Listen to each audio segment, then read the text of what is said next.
जो तीनों अफराद हैं जो वो के मुंशियात के आदी थे, मतलब अगर आप एक ओंस भी लेते हैं लाखों रुपए की मुंशियात है। पाकिस्तान में जो उसके कारिंदे हैं किस तरह इन नौजवानों को आदी बना रहे हैं मुंशियात का। पाकिस्तान मैटर्स के साथ मैं हूं दानियाल सिद्दीकी। मुस्तफ़ा कत्ल केस इस वक्त टॉक ऑफ द टाउन बना हुआ है। मीडिया पर इसके हवाले से बहुत सी ख़बरें हैं जो गर्दिश कर रही हैं। मुबैना तौर पर मुल्ज़िमान को गिरफ़्तार भी किया गया है और अदालत के अंदर कार्रवाई भी इस हवाले से जारी है। लेकिन ये मामला सिर्फ कत्ल तक अब महदूद नहीं रहा है, बल्कि इसमें अब ड्रग्स यानी मंशियात का मामला भी ज़ेर बहस है और अखबारात और मीडिया के ऊपर इस हवाले से कई ख़बरें भी नज़र आ रही हैं कि ये मामला जो इसका नेक्सस है वो बिलाखिर ड्रग माफिया के साथ जाके जुड़ता है। इस हवाले से इस मौजू पर बात करने के लिए स्टूडियो में आज मेरे साथ मौजूद हैं senior crime reporter Saqib Sagheer साहब। साकिब भाई, थैंक यू वेरी मच कि आपने आज हमें ज्वाइन किया।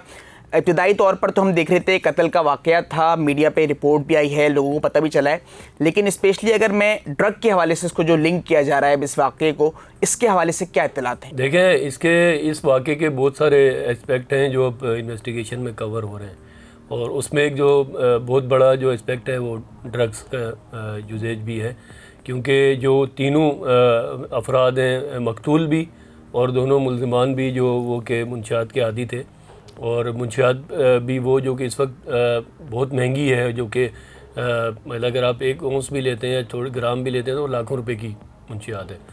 तो इसमें शुरू में तो बाज़ार यही लग रहा था कि कोई इसमें मामला तो वही था कि आपस में तू तकरार के बाद लड़ाई हुई और उसको मारा, और उसके रीजंस बहुत सारे, लड़की का एक मामला भी आया, ड्रग्स की लड़ाई, पैसों पे लड़ाई का भी मामला आया। ये तो चीज़ें बहुत बात की हैं, लेकिन इस वाक़े के बाद बहुत सारी चीज़ों पे अब तफ्तीश होनी चाहिए। एक तो ये कि जो मुलजिम से इतना भारी असला बरामद हुआ है, वो सारा ममनुआ बोर का असला है, वो सारा स्मगल्ड वेपन है और बहुत भारी असला है। मतलब वो यूजुअली यहाँ पर यूज़ नहीं होता कराची में। वो असला उसके पास कैसे आया, कराची जैसे शहर में वो असला पहुँचा कैसे? फिर ड्रग एक बहुत बड़ी जो वजह है कि जो ड्रग का जो कार्टेल है जो पूरी दुनिया में चल रहा है, और पाकिस्तान में जो उसके कारिंदे हैं वो किस तरह इन नौजवानों को यूज़ कर रहे हैं, इनको आदी बना रहे हैं मुंशियात का। और एक बहुत बड़ी तादाद है हमारे नौजवानों की जब ड्रग की बाकायदा आदी हो गई और उसके बगैर उनका गुजारा नहीं हो पाता, और उसके लिए वो लाखों रुपए भी खर्च करने को तैयार हो जाते हैं। तीसरा जो इसका एस्पेक्ट है कि जो कॉल सेंटर चल रहा था उसमें जो मनी लॉन्ड्रिंग के हवाले से या हवाला हुंडी के हवाले से या डार्क वेब के जो काम हो रहा था, उसके ज़रिए क्या काम हो रहा था, आया कि ये मुंशियात जो डार्क वेब के ज़रिए ऑर्डर करके मंगवाई जा रही थी। बहुत सारी चीज़ें हैं जिसमें अभी बहुत सारी चीज़ें हतमी मरहले पे नहीं पहुंची हैं, इन्वेस्टिगेशन अभी उसकी जारी है। और इसी तरह जो वहाँ से जो डिजिटल गैजेट्स जो बरामद हुए, लैपटॉप्स बरामद हुए, दीगर चीज़ें, इसके मोबाइल फ़ोन बरामद हुए। और जब ये आपको याद होगा कि जब 8 फरवरी को पुलिस जब सर्च वारंट लेके इसके घर पे पहुंची मुल्ज़िम अरमगान के, तो तकरीबन 4 घंटे तक उसने पुलिस को रोक के रखा और बहुत हैवी वेपन से पुलिस पे फायरिंग की, जिसमें एक पुलिस के डीएसपी एहसन जुल्फ़िकार साहब वो ज़ख्मी हुए, एक कांस्टेबल ज़ख्मी हुआ, और वो अभी भी मतलब हॉस्पिटल में है, क्योंकि इतनी हैवी वो वेपन था कि वो जो गोली उनकी हड्डियों को उसने चूर कर दिया बिल्कुल। तो 4 घंटे उसने मुकाबला जो किया और उसके बाद उसने खुद सरेंडर किया। मतलब आप देखें कि वो इतना शातिर मुल्ज़िम है कि उसने सरेंडर करने से पहले अपनी वालदा को फ़ोन करके बुलाया, एक वकील है उसको फ़ोन करके बुलाया, अपने चचा को फ़ोन करके बुलाया, अपने दोस्त को फ़ोन करके बुलाया, ताकि पुलिस उसका इनकाउंटर ना कर दे और उसके सामने वो सरेंडर करे। 4 घंटे तक इसलिए उसने रोक के रखा कि उसके पास जो मोबाइल फ़ोन थे वो उसका डाटा डिलीट कर रहा था। उसके घर में 32 CCTV कैमराज लगे हुए थे। उसका डाटा उसने जो हार्ड ड्राइव थी उसको थोड़ा जो डाटा था उसका जो बैकअप होता है, और उसने लैपटॉप जो 64 लैपटॉप्स मिले उसके घर से, उसका डाटा भी डिलीट करने की कोशिश की, जिसको डिकोड करने के लिए अब जो अगले मरहले में साइबर क्राइम सर्किल जो FI है उसको इन्होंने ख़त लिखा है कि वो इसकी जांच करेंगे, और हो सकता है कि उसमें से कुछ ऐसी चीज़ें निकलें। एक आईफोन और एक एंड्रॉयड फ़ोन था, उसको जो डाटा डिलीट किया गया है, आईफोन का डाटा तो ज़ाहिर है रिट्रीव करना थोड़ा मुश्किल होगा, लेकिन जो एंड्रॉयड है उसका डाटा कर रहे हैं, रिट्रीव कर रहे हैं। और हो सकता है कि उसमें ऐसी वीडियोज़ निकलें, ऐसी चीज़ें निकलें जिसमें इस पूरे वाक़े के पीछे ये जो इतना बड़ा सिस्टम चल रहा था, जिसमें कि ये आज से 5-6-8 साल पहले पुलिस खुद कहती है कि इसके पास कुछ भी नहीं था, और अचानक इसने मुंशियात का काम शुरू किया, और फिर वो उसको भी कम करके फिर इसने ये यूज़ तो करता था, लेकिन फिर उसके बाद उसने कॉल सेंटर खोल लिया। अब कॉल सेंटर में इसके पास 40-50 लोग काम कर रहे थे, जिसमें लड़कियों की बड़ी तादाद थी। 50-60 गार्ड्स इसके बंगले पे तैनात रहते थे। इतना बड़ा जो सेटअप ये चला रहा था, उसमें फिर ये जो कॉल सेंटर में जो आजकल जिनको हम डब्बा कहते हैं, जो इलीगल काम होते हैं, जो लोगों के क्रेडिट कार्ड का डाटा चोरी करना, फाइनेंशियल क्राइम्स और डार्क वेब पे जो बहुत सारे काम हो रहे हैं, कोई ना कोई तो इसकी सरपरस्ती कर रहा था। क्योंकि इतना बड़ा जो ये जितने इसके पास पैसा था और इसका जो लाइफ स्टाइल था, ये इसके पीछे कोई ना कोई ऐसा इदारा नहीं तो कोई फ़र्द या कोई ऐसा कार्टेल, कोई ऐसा ग्रुप मौजूद था जो इसकी सरपरस्ती कर रहा था। अब वो सारी चीज़ें इन्वेस्टिगेशन में सामने आएंगी। बाकी जहाँ तक ड्रग्स वाली बात है, देखें ड्रग्स तो जो हमारे जो लोग इन चीज़ों पे नज़र रखते हैं, हमारे जो इस पे काम कर रहे हैं इदारे भी, हमारे सहाफ़ी भी और पुलिस भी, उन सबको पता है ये कोई नई बात नहीं है जो पहली दफ़ा सामने आ रही है कि पोश इलाकों में नौजवान ड्रग के आदी बने हुए हैं। आए रोज़ वहाँ पे डांस पार्टियाँ होती हैं। वो डांस पार्टियाँ मुनक़िद ही ड्रग जो डीलर्स हैं उनके कारिंदे करते हैं। उन डांस पार्टियों में मुंशियात का आदी बनाया जाता है। ऐसी ड्रग्स आ गई हैं कि एक दफ़ा अगर वो बंदा उसका आदी बन जाए तो उसके बगैर फिर उसका गुजारा मुश्किल हो जाता है। मैं आपसे भाई ये पूछना चाह रहा था कि इसमें हमने कैलिफोर्निया की एक ब्रांड का नाम आ रहा है जो वीट है, इसके अलावा पहले हम क्रिस्टल का नशा सुनते थे, लेकिन ये अब कौन से ऐसे नेटवर्क हैं जो जदीद किस्म का जो नया ये मंशियात है उसके फ़रोग के लिए काम कर रहे हैं? देखिए दुनिया भर में ये जो ड्रग्स हैं, इसका जो धंधा है ना, ये सबसे बड़ा धंधा है। और सिर्फ पाकिस्तान में नहीं, मतलब सिर्फ एशिया में नहीं, यूरोप में, अमेरिका में, लातीनी अमेरिका के जो ममालिक हैं, मेक्सिको हो गया, मतलब ये ब्राज़ील हो गया, अर्जेंटीना हो गया, ड्रग्स दुनिया भर का मसला है। और इतने बड़े जो ममालिक, तरक्की याफ्ता ममालिक भी ड्रग पर काबू नहीं पा सके, मतलब मुंशियात के इस्तेमाल को वो रोक नहीं सके हैं वहाँ पर भी। लेकिन और वहाँ पर भी बहुत बड़े बड़े रैकेट्स हैं। उस पर बहुत सारी फिल्में भी बनी, नेटफ्लिक्स पे बहुत सारी सीरीज़ बनी हैं कि किस तरह ये माफिया काम करता है। लेकिन पाकिस्तान में ये आज से अगर आप 15-20 साल पहले चले जाएं तो इतना ज़्यादा यूज़ नहीं था इन ड्रग्स का। तो चरस थी, अफ्यून थी, इस तरह की जो ड्रग्स हैं वो यूज़ होते थे। लेकिन इस तरह के जो ड्रग्स जो अब बाहर से आ रहे हैं, इंटरनेशनल माफिया के कारिंदे हैं, जिनके आगे लोग जो पाकिस्तान में उनके साथ मिलके काम कर रहे हैं। अभी तक की जो इतलात हैं कि कराची में, ज़रा आपको भी पता है कि कोई भी ड्रग कराची में नहीं बनती है। सारी ड्रग्स, चाहे असला है चाहे ड्रग्स हैं, उस कराची से के बाहर से आ रहे हैं। या तो इनके दो रूट्स हैं, या तो ये केपी से आते हैं, पेशावर से बजरिया इंटरसिटी बसों के ज़रिए, ट्रकों के ज़रिए, या जो मुख्तलिफ गाड़ियाँ आती हैं, लोग इंडिविजुअल भी लेके आ जाते हैं। दूसरा जो रास्ता है वो हब बलूचिस्तान से आ रहा है, जो हब से मोचको से होते हुए मवाजगोट से जो कराची में आ रहा है। अब सवाल ये है कि अगर police, anti narcotic force, custom, rangers, हमारे जितने भी इदारे हैं वो उसको रोकने में संजीदा हैं, तो ये जो हर जगह पे नाके लगे हुए हैं, एंट्री पॉइंट्स हैं, चेकिंग्स की जाती हैं। अब तो एग्ज़िट और एंट्री पॉइंट्स पे पुलिस ने S4 कैमरास भी लगा दिए हैं, जो कि आपको जो चेहरा भी शनाख्त कर सकते हैं, आपकी गाड़ी का नंबर प्लेट शनाख्त करके वो पूरी डिटेल दे देते हैं। तो अगर ये सारी चीज़ें, इतनी सारी चीज़ों के बावजूद अगर ड्रग कराची में आ रही है, तो इसका मतलब है कि इसको किसी ना किसी इदारे की या इदारों के अंदर अफराद की सरपरस्ती हासिल है। ये जो आपने बात की न्यूयॉर्क वाली, ये बिल्कुल आपकी बात ठीक है कि अब जो, क्योंकि ड्रग जो मेन जो अब जो जितनी सिंथेटिक ड्रग्स बन रही हैं वो सारी, उनका जो ओरिजिन है वो वहीं का है, वेस्ट का ही है, वहीं से आ रही हैं। तो अब वो पहले ये होता था कि ड्रग्स की जो तरसील थी उसके लिए मुश्किल ये होता था कि उसको बड़ी मिकदार में तरसील करने के लिए मुश्किल होती थी, क्योंकि लेकिन अब ये जो नई ड्रग्स हैं ना, इनका ये कि ये छोटी सी मिकदार में भी ये लाखों की हैं। तो इनको अगर आप थोड़ा सा भी अगर आप कहीं इसको मूव करते हैं या इसको स्मगल करते हैं तो वो लाखों रुपए का उसको साकिब भाई, लेकिन कंसाइनमेंट जो आ रही है, आप बाहर से बता रहे हैं, बजरिया रूट आप बता रहे हैं, ये तो हम सुन ही रहे हैं, इत्तला दिए कि डोर स्टेप पे आपको मौसूल हो जाती हैं। अच्छा, इसके अलावा दूसरा एक क्वेश्चन में से लिंक करूंगा, अभी जो साहिर हसन को गिरफ्तार किया गया है वो भी कह रहे हैं कि वो आदी तो कोई 2 साल से हैं और इस काम से वाबस्ता भी हैं, उसको बेच भी रहे हैं। तो ये प्रोसेस किस तरीके से होता है विद इन अ सिटी, अगर हम इसकी बात करें? देखें, मैं आपको ये बताने का, जो साहिर हसन ने तो अपनी तफ्तीश में ख़ुद बताया कि उसने 2 कोरियर कंपनियों के नाम लिए कि उन कोरियर कंपनियों के ज़रिए हम मंगवाते हैं, ठीक है।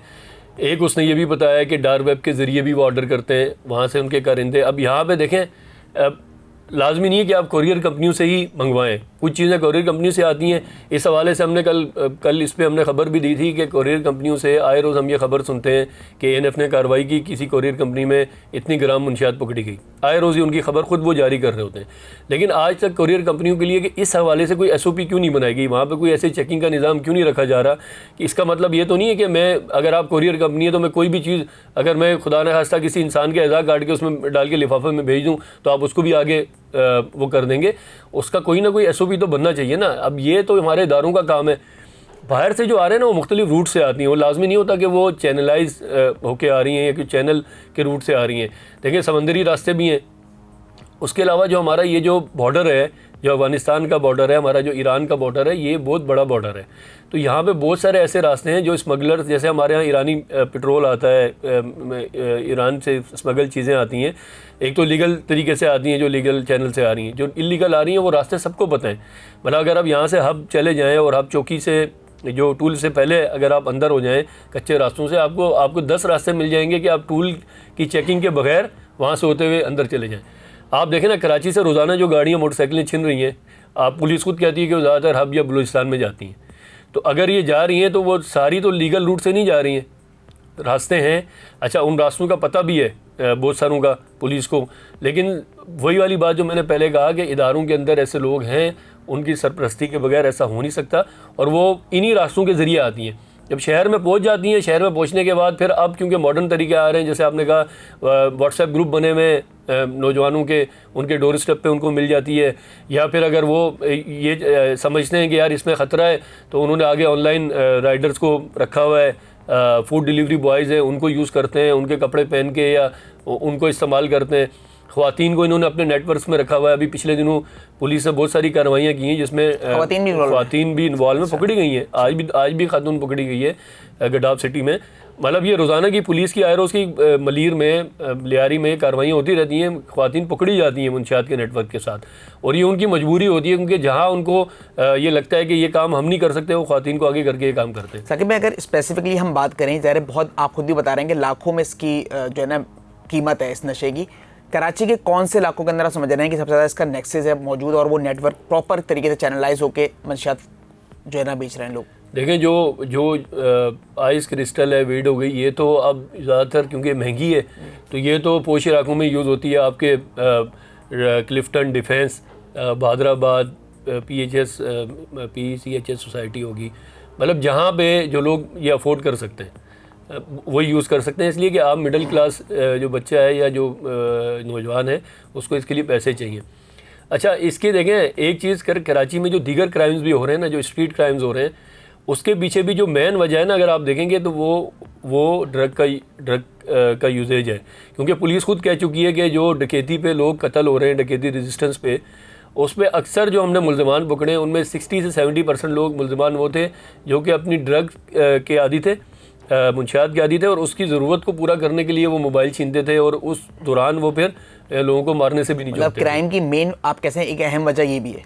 क्राइम की सबसे अहम वजह इस वक्त देखें पोश इलाकों में तो यही वजह है, क्योंकि पोश इलाकों में तो आम जो घराने या कच्ची आबादियों में तो आप एक वजह ये भी करार देते हैं कि वहाँ गुर्बत है इसलिए लड़के जिनको रोज़गार नहीं मिलता, लेकिन पोश इलाकों में तो ये वजह नहीं है, ना वहाँ गुर्बत है ना वहाँ पे पैसों का कोई मसला है। तो ये ड्रग ही आप देखें ना, आए रोज़ आपको इतलात मिलती है कि कॉलेजेस में, डिफेंस में या स्कूल में झगड़े हो रहे हैं, चाय खानों पे झगड़े हो रहे हैं, शीशा कैफ़ेज़ वैसे तो पाबंदी है लेकिन अभी आप डिफेंस में चले जाएं खुले में, उन शीशा कैफ़े पे आप रात जाएं, रात वो पूरी रात खुले रहते हैं, वहाँ पे लड़के लड़कियाँ आते हैं, अपने मुसल्ला गार्ड्स उनके साथ होते हैं, उनके पास भारी वेपन होता है, वो बाहर खड़े होते हैं, अंदर वो ड्रग यूज़ कर रहे होते हैं, तो उनको कोई रोकने वाला नहीं है। अच्छा, इन ड्रग्स के यूज़ करने से उनके रवैयों में तब्दीली आ रही है, उनके रवैयों में जहरानापन आ रहा है, तावलापन आ रहा है, क्योंकि जब उनको ड्रग नहीं मिल रही होती है, जब वो ड्रग का यूज़ करते हैं तो उनकी पोजीशन, उनके जहनी साख, उनकी सोच वो कुछ और हो जाती है। उसकी वजह से आप देखें कि नौजवानों के अंदर जो बात बात पे लड़ाई करना, झगड़ा करना, उनके अंदर ये जो एग्रेशन आ रहा है, ये ड्रग के यूजेज की वजह से ही आ रहा है। आए रोज़ गर्लफ्रेंड बॉयफ्रेंड के नाम पे वहाँ झगड़े होते हैं डिफेंस में, रोज़ की बात है। और बहुत सारी चीज़ें हमारे सामने इसलिए नहीं आती हैं कि वो बड़े लोगों के बच्चे होते हैं, पुलिस को फ़ोन आ जाते हैं, वो आपस में ही सुलह कर लेते हैं और चले जाते हैं। छोटे छोटे ग्रुप्स बने हुए लोगों ने, स्कूल के बच्चों ने अपने ग्रुप्स बनाए हुए, जब वो बाहर निकलते हैं उनके पास बड़ी बड़ी गाड़ियाँ होती हैं। बलूचिस्तान से जो सरदार हैं, नवाब हैं, या दीगर इलाकों के जो सरकारी अफसरान हैं, उनके बच्चे भी डिफेंस में रहते हैं। आप उनको देखें, रात में वो आपको गार्ड्स के साथ नज़र आएंगे, हैवी वेपन उनके पास होगा। चाय के होटलों पे छोटी छोटी बातों पे लड़ाइयाँ होंगी, वहाँ हवाई फायरिंग होगी, एक दूसरे पे ये जिताने के लिए कि मेरे पास गार्ड ज़्यादा है, मेरे पास पैसा ज़्यादा है, मेरे पास असला ज़्यादा है। ये चीज़ें रोज़ का मामूल है और इन सब के पीछे ड्रग है। क्योंकि आप देखें इस केस में भी ये उस वक्त भी ड्रग इन्होंने नशा किया था तीनों ने। और जो साहिर ने भी अपनी इंटरोगेशन रिपोर्ट जो हमारे पास उसमें बताया है कि अरमगान उससे भी ख़रीदता था हफ्ते 2 हफ्ते में।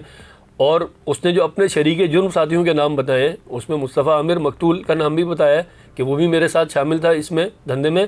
और उसने जो शरीक मुलजिम है शिराज, उसका नाम भी बताया। तो ये जो पूरी नस्ल हमारी तबाह हो रही है ना, ये सिर्फ एक किसी पोश इलाके का मसला नहीं रहा।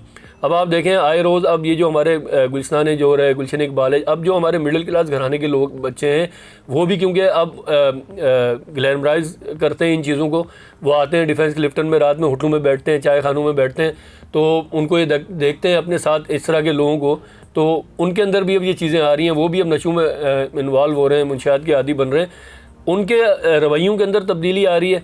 उस रवैयों के अंदर तब्दीली की वजह से एग्रेशन आ रहा है, एग्रेशन की वजह से ये लड़ाई झगड़े हो रहे हैं, क़ुव्वत बर्दाश्त की कमी हो रही है। वालदैन जो सबसे अहम, जिसकी तरबियत हम कहते थे कि मिडिल क्लास घरानों में ख़ास तौर पे कि वालदैन की तरबियत सबसे अहम है। वालदैन अब माशी मसाइल की वजह से इतने उलझे हैं कि उनको अपने बच्चों का पता ही नहीं है। कोई वालिद या वालदा, इस वक्त ये सूरत हाल है कि मिडिल क्लास घराने की भी कोई वालदा और वालिद और वालदा इतनी जुर्रत नहीं कर सकते कि वो अपने बेटे या बेटी से कहें कि आप मुझे अपना मोबाइल फ़ोन दिखाओ, मैं देखूँगा तुम क्या कर रहे हो। कोई इतनी जुर्रत नहीं रखता। अपने बच्चों से डरते हैं कि कहीं वो कोई ख़ुदकुशी ना कर लें, कोई वो ऐसा काम ना कर लें जिससे उनको नुकसान हो जाए। तो सबसे पहले जो वालिदैन की तरबियत है, उसके बाद रियासत की ज़िम्मेदारी है कि आप जो है ये जो मेन इसकी वजह ड्रग है, तो ड्रग का जो कार्टेल है उसको तोड़ें। जो रास्ते आपको सब पता हैं, किन रास्तों से मुंशियात पाकिस्तान में आती है, किन रास्तों से मुंशियात कराची में आती है। ये जो इतने इदारे, इतनी एजेंसियाँ बैठी हुई हैं, काम कर रही हैं, कोई एंटी नारकोटिक्स के नाम पे काम कर रहा है, कस्टम भी काम कर रही है। आए रोज़ हमें सुनने में आता है कि ये हमने नई टेक्नोलॉजी को यूज़ कर रहे हैं, स्कैनर्स लगा दिए हैं, चेक पोस्टें बना दी हैं, लेकिन उन सब का फ़ायदा नहीं हो रहा। खुदारा इसको रोकें, वरना आपकी जो नस्ल ये पूरी तबाह हो रही है। और इसके रवैयों के अंदर, मिजाज के अंदर जो तब्दीली आ रही है, इससे आए रोज़ ये झगड़े अब होंगे आइंदा भी। और अगर आप इनको नहीं पकड़ते हैं तो फिर ये वो वक्त ज़्यादा दूर नहीं है कि जब आपको मिडिल क्लास घरानों के साथ साथ जो आपकी छोटी आबादियाँ, कच्ची बस्तियाँ, वहाँ पे भी आपको ड्रग के जो यूज़ करने वाले नौजवान हैं वो आपको आम मिलेंगे। अच्छा साकिब भाई, कोई इस किस्म की कोई आपके पास इन्वेस्टिगेशन रिपोर्ट, कोई आपने तहकीक कभी की हो, जो तालीमी इदारे हैं, ज़ाहिर जो पब्लिक सेक्टर यूनिवर्सिटीज़ है कराची की, या ऐसे तालीमी इदारे प्राइवेट भी जहाँ पर मिडिल क्लास नौजवान जाते हैं, क्या उन इदारों के अंदर भी शिकायत इस किस्म की आ रही है? कोई तहकीक हुई है कि जहाँ पर लोग मंशियात का इस्तेमाल कर रहे हैं इसी किस्म की ड्रग्स का? एंटी नारकोटिक्स फोर्स कि आज भी मैसेज आया हुआ है। रोज़ाना उनका जो मैसेज इस्लामाबाद से शेयर होता है, उसमें उनका एक मैसेज लाजमी होता है रोज़ाना ही, तकरीबन हर दूसरे दिन, कि एक मुख्तलिफ मुल्ज़मान को पकड़ा जाता है। उनमें से 2-3 मुल्ज़मान रोज़ाना की बुनियाद पे उनके ऐसे होते हैं जो वो बताते हैं कि ये तालीमी इदारों में मुंशियात सप्लाई कर रहे थे। और वो हर तरह के तालीमी इदारे हैं, सिर्फ मतलब लाजमी नहीं है कि वो प्राइवेट सेक्टर के तालीमी इदारे हैं, जो सरकारी तालीमी इदारे हैं उनके तलबा को भी कर रहे हैं। अच्छा, अब इशू ये हो गया ना कि अब ज़रूरी नहीं है, जो ये कार्टेल है या जो माफिया है, इनके कारिंदों के लिए अब ज़रूरी नहीं रहा कि वो यूनिवर्सिटी में जाके मुंशियात सप्लाई करेंगे या यूनिवर्सिटी के बाहर करेंगे। अब तो जिस तरह मैंने बताया कि सोशल मीडिया ग्रुप्स बने हुए, घरों पे उनको तरसील हो जाती है, या वो जहाँ पे बताते हैं वहाँ पे उनका कारिंदा आता है, या वो ऑनलाइन उसको यूज़ करते हैं राइडर को, तो वो वहाँ पे पहुँच जाती है। ट्रैक करना आसानी हो गया जब आप भी बता रहे हैं कि व्हाट्सएप ग्रुप और सोशल मीडिया का सहारा लिया जा रहा है, तो जो एजेंसीज़ हैं, जो FIA हैं या और दीगर इदारे हैं, उनके लिए ये चीज़ आसान नहीं हो कि उनको ट्रैक कर सकें लोगों को इस हवाले से? देखिए, ट्रैक जितनी टेक्नोलॉजी बढ़ती है ज़रा उसमें आपके लिए आसानी है, लेकिन उसमें मुश्किलात ये हैं कि अब ग्रुप्स इतने बन गए हैं, इतनी चीज़ें हो रही हैं कि आप कितनी चीज़ों को, अब ANF से हमने बात की पिछले अर्से, ANF के जो यहाँ काम है, अफसरान है, वो कहते हैं उनके पास पूरे सिंध में नफरी इतनी नहीं है, पूरे कराची में उनके पास मेरे ख्याल में चंद सौ की नफरी है, तो पूरे अब ये करोड़ों की आबादी है। पुलिस कहती है कि भाई बुनियादी काम या मुंशियात का जो डील करना वो हमारा है नहीं, वो ANF का है। तो एक तो ये भी बड़ा मसला है कि इदारों का बाहम जो ना आपस में कोऑर्डिनेशन नहीं है, ठीक है। एक और बात जो सब मतलब बहुत हैरत हुई हमें, स्टोरी पे हम ये काम कर रहे थे मुंशियात वाली, कि किसी इदारे के पास ये डाटा नहीं है, ना पुलिस के पास, ना महकमा दाखिला सिंध के पास, ना ANF के पास, किसी इदारे के पास ये डाटा नहीं है कि शहर में मुंशियात इस्तेमाल करने वाले नौजवानों की तादाद या लोगों की तादाद कितनी है। हमने जो माहिरीन से बात की जो इस पे काम करते हैं ड्रग्स के हवाले से, उनका ये कहना है कि भाई अब तक जो हमारी जो ज़राए में बताते हैं कि 10 से 15 लाख लोग हैं कराची में जो मुंशियात यूज़ कर रहे हैं। लेकिन मेरा तो ख्याल है कि जिस तरह ये नौजवानों में इस्तेमाल हो रही है इसकी तादाद ज़्यादा होगी, और हर साल वो कहते हैं कि 8 से 10 हज़ार अफराद का इजाफा हो रहा है इसमें। तो आप अंदाज़ा लगाएं कि अगर 20 लाख से हर साल 10,000 अफराद का इजाफा हो रहा है, लेकिन ये आज़ाद वो है डाटा है, इसका कोई किसी इदारे के पास कोई डाटा नहीं है। पिछले दिन हमने स्टोरी की इस पर, हमने NF से भी मांगा डाटा, हमने पुलिस से मांगा, महकमा दाखिला से मांगा, किसी के पास आपके पास जब डाटा ही नहीं होगा। देखिए पुलिस के पास रिकॉर्ड आते हैं ना, पुलिस कहती है कि जब इलाके में FIR नहीं होगी, जब लोग अपना जो उनके साथ जो जुर्म हुआ है उसको रिपोर्ट नहीं करेंगे, तो हमें कैसे पता लगेगा कि हॉट स्पॉट्स कौन से हैं, कि कहाँ पे हम ज़्यादा फोकस करें।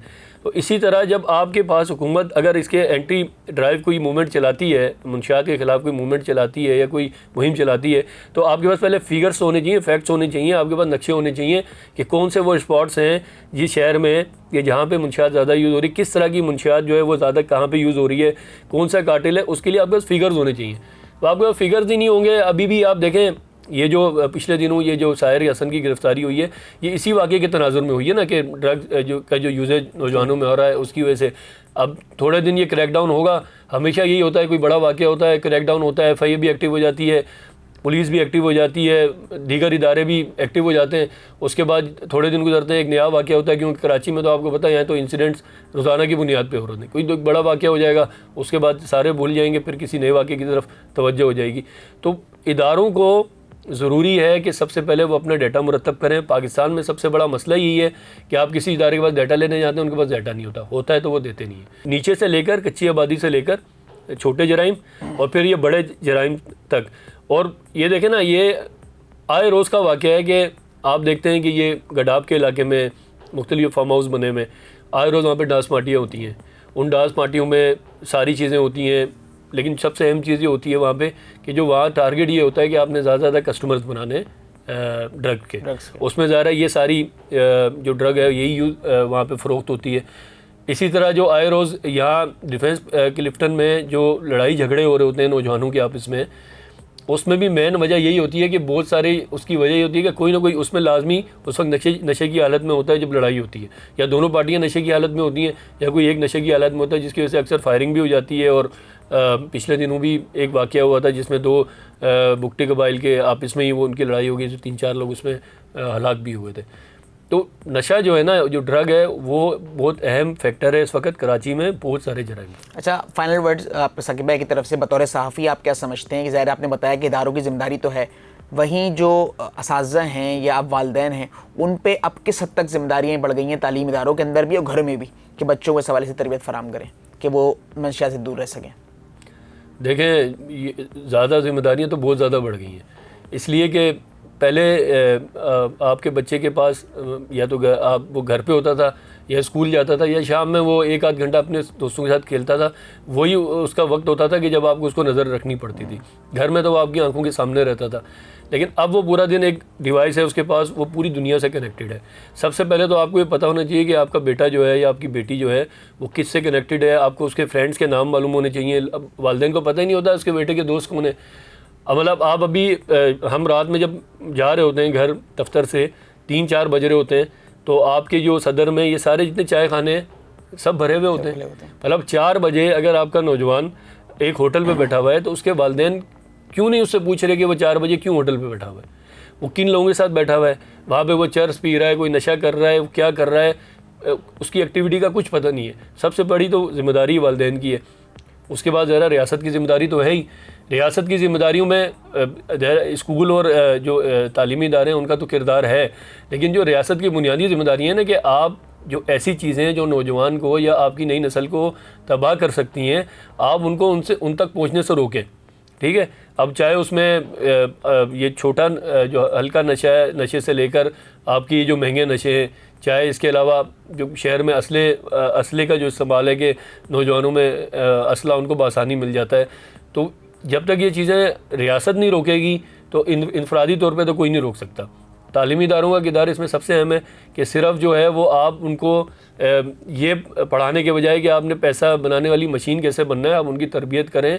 और इसमें बाकायदा मेरा तो ख्याल है कि अब एक नेशनल कमेटी इसमें बननी चाहिए। जो पिछली गवर्नमेंट में ये काम हुआ था कि पूरे निसाब एक हो और उस निसाब में इन चीज़ों का बाकायदा अवेयरनेस के हवाले से इसमें इन मवाद इसमें शामिल किया जाना चाहिए। जो हमारा तालीमी निज़ाम है कि जो मुनशियात का इस्तेमाल है उसको ही रोकथाम के लिए अब बच्चे को पहली शुरू से ही उसके बारे में आगाही दें ताकि वो इसके मुज़र असरात से भी बच सके और मुआशरा भी उसके शर से बच सके और मुआशरे में भी अमन और सुकून रहे।